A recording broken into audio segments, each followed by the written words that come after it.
I'm making this video to share a few tips on landscape painting. I'm using that small panel that came with the 1980 Gamblin line of paints. You'll notice that I start with a light blue to sculpt the composition out on a gray background. I'm also using a Viridian for the dark green, and I'm using a bit of the cad green for the lighter areas.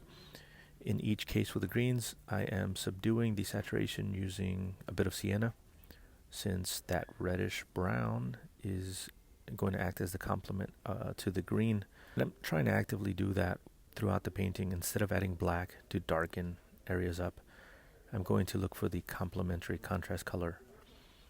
There is a general idea that instead of adding black to darken a color, you should add its complement. In practice, there's nothing wrong with using black. Just try to use it sparingly, because in nature, when we're observing the natural environment, we're not going to see. We are infrequently going to experience true black. Now, the bridge was something that was difficult for me. I did mix out two different colors for the concrete, but you'll see that it comes out kind of sloppy. So what I started doing was I was using a bit of masking tape to give myself clean edges. So if you have buildings in your composition, use some masking tape, use vinyl, something that's going to give you that clean edge if that's really what you're looking for. Notice also the horizon line is at the top third of the painting, and this is something that's very deliberate. You should avoid placing your horizon line at dead center. Either raise that horizon line up so there's more of a focus on the landscape, or bring it down so there's more of a focus on the sky. You'll see here I'm just refining, a little bit of refinement with the masking tape. The intent here, it's not supposed to be a work of art that is finished. What I'm just trying to do is create a base layer. I do like to work on my paintings in stages. So I'm creating a base layer, which I am then going to go back in and add a bit more details. But you see the painting process, you see the palette layout.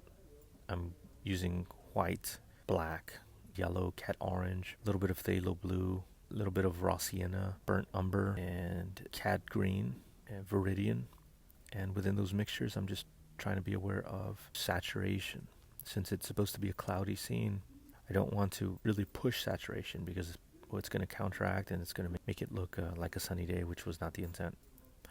I'm not using a heavy amount of linseed oil here, because the paints that I'm using already have a generous amount of linseed oil. And so I'm trying to, as necessary, some areas the paint gets a bit sticky. That's when you're going to come in with your linseed oil. I'm also just saturation, I think, is the most important. I'm coming in with flat brushes so that I can apply a heavy paint layer, and round brushes anywhere I need to do a little bit of blending. So good luck, and as always, if you have any questions, feel free to just send me a message.